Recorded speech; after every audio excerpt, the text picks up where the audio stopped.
Yeah, let's have a conversation. 10 things, 10 ways to know that you are a difficult person. I want you to hear it now. Hear it. You got to receive it and be what Shakespeare says, to thine own self be true, be honest with yourself, and or here's an opportunity for you to do some personal investigation.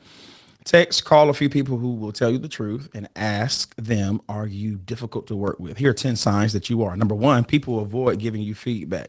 If your friends, family, colleagues, they hesitate to be honest with you or seem overly cautious when talking to you, it might mean they are afraid of how you will react. That is a clear sign that you may be difficult to work with or you have a difficult personality. Number two, you're oftentimes in conflict. I want you to pay attention to that. I want you to pay attention to that. All right. So, if 10 people say that the sky is blue, I think you need to believe them. If you're every time you turn around, you're always in some type of conflict. You're in arguments, you're in misunderstandings. That may suggest that you're not easy to collaborate with.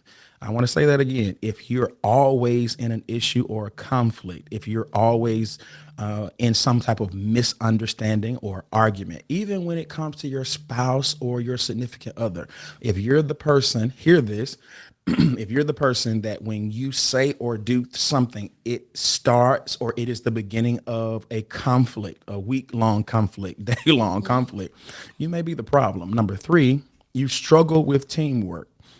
If you prefer doing everything yourself, resist collaboration, or dominate group settings, it could create friction, meaning you may be a person that's difficult to work with. If you are always the one that says, I prefer to work by myself, that's a suggestion that you don't necessarily know how to work with people. And when you do work with people, it causes a level of conflict or friction. You may have a difficult personality.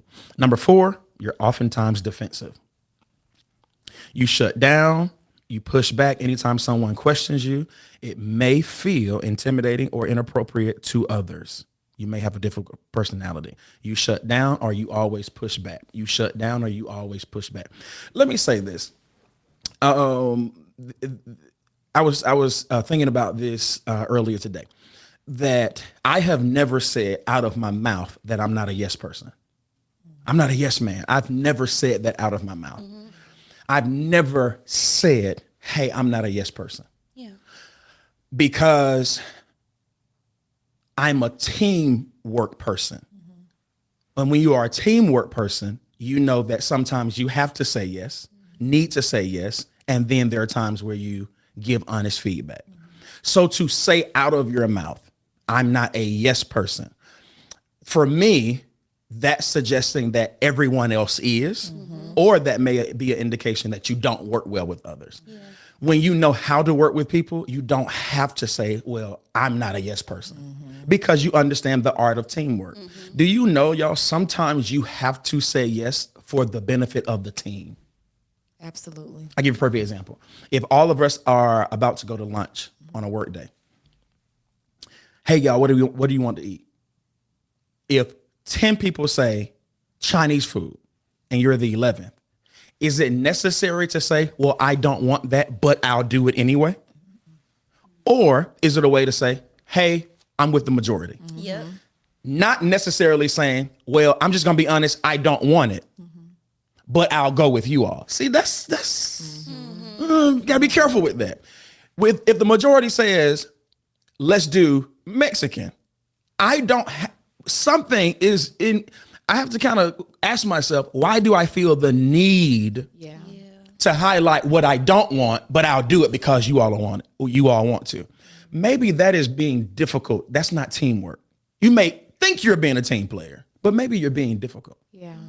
Teamwork is being the ability to say, I'm going to keep how I really feel to myself because this moment is about everyone, not me.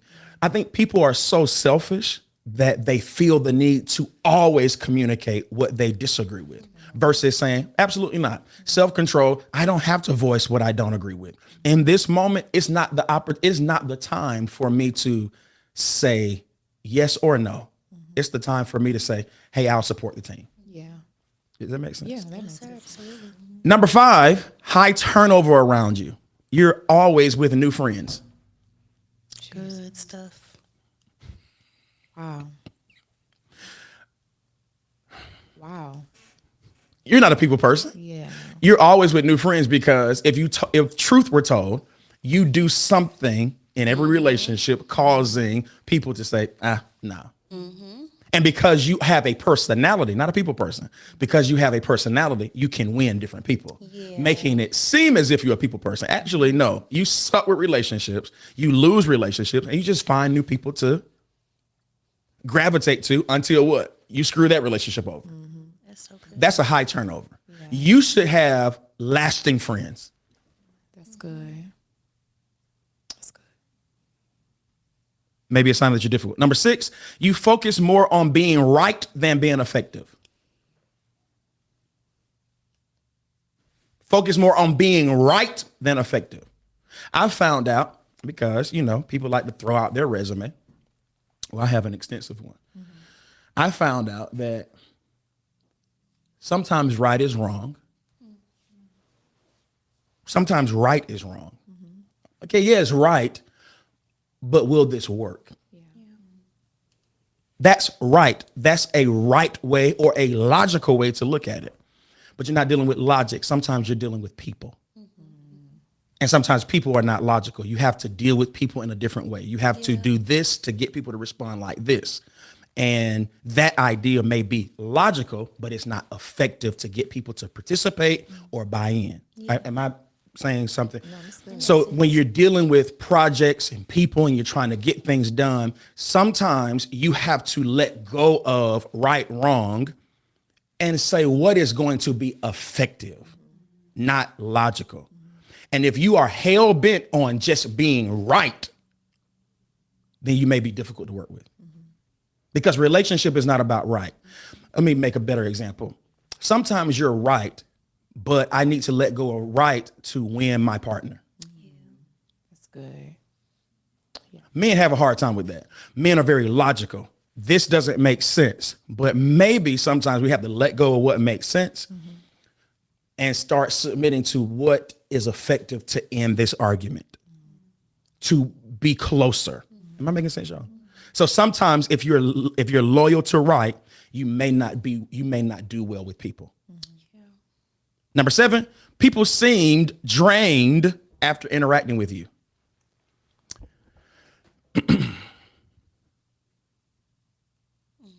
Now, you may not know that, but I'm talking to the people who are drained every time they have a conversation or meeting with a person that you had to prepare to talk to this person. And after you met with the person, you kind of like, that took a lot out of me. If a person that you engage with always takes a lot out of you when there is a project or when there's a conflict, that person may be difficult. If you find out that people have to prepare to engage with you, prepare to meet with you, if people don't look forward, even to a conflict, sometimes, y'all, you can be so good with people that if there's a conflict, people are not necessarily excited, but people know that this is going to end up working out because this person is a great person to work with. They're a listener. They don't. But then there are other people that when there's a conflict, people say, if I could avoid this at all costs, because I know this person can't hear, I know this person is combative, I know they are defensive, I know they don't allow people to speak, finish their thought, ABC, and whatever. If you are a person that you find out people have to do a whole lot to prepare to sit down with you or talk to you or even go out to dinner with you, you're a difficult person. Sorry. Oh, Lord. Number 8, you don't adjust to feedback or context. It has to be your way or no way. Number 9, you take things personally. In professional settings, separating personal feelings from work feedback is key. If everything feels like an attack, others may walk on eggshells. And number 10, you're barely chosen for collaborative projects. You may be difficult.